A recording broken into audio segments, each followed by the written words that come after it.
ધૃતરાષ્ટ્ર કોણ? શબ્દનો બહુ સુંદર અર્થ મહાપુરુષો બતાવે છે. ધૃતરાષ્ટ્ર કોને કહેવાય?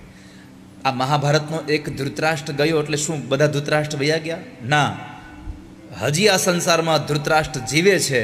હવે નક્કી તમારે કરવાનું છે કે આપણે ધૃતરાષ્ટ્રમાં આવીએ છીએ કે નહીં. હું ખાલી ધૃતરાષ્ટ્રની વ્યાખ્યા તમને કહી દઉં. કોઈ હાથ ઊંચો કરવાનો નથી કે ભાઈ હા હજી અમે ધૃતરાષ્ટ્રમાં છીએ. તમારે તમારી જાતને પૂછી લેવું કે હું ક્યાંક નથી ને ધૃતરાષ્ટ્ર.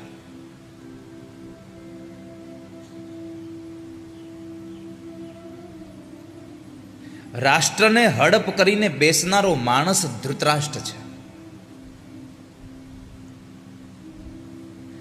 જે વાસ્તવિકમાં ચીજ વસ્તુ આપણી નથી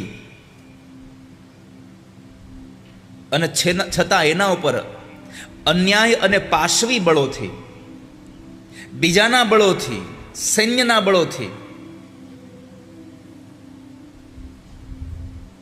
આપણે આપણો અધિકાર જમાવ્યો હોય અને એ અધિકાર સદાયના માટે પોતાનો જ બનાવી લેવા માટે માણસ યત્ન કરતો રહે, અને જે માણસ પોતાનું રાજ્ય હોવા છતાં એ માણસ પોતાના રાજ્યને પોતાનું બનાવવા માટે આ ધૃતરાષ્ટ્ર જેવા લોકો સાથે લડે, એ યુદ્ધની અંદર વાસ્તવિકમાં જે વસ્તુ જેની છે એવા માણસોને અનઅધિકારી રીતે સિદ્ધ કરાવે અને એનું રાજ્ય પોતે પચાવી પાડે, એવા લોકોને આ સંસારમાં મહાપુરુષોએ ધૃતરાષ્ટ્ર કીધા છે. સંક્ષિપ્તમાં કહું તો વાલા વૈષ્ણવો, જે આપણું નથી અને આપણે લઈને બેસી ગયા છીએ અને પાછું આપવાની ઈચ્છા ન થાય, એ ધૃતરાષ્ટ્ર છે. ચાહે એ નાની એવી પેન કેમ ન હોય.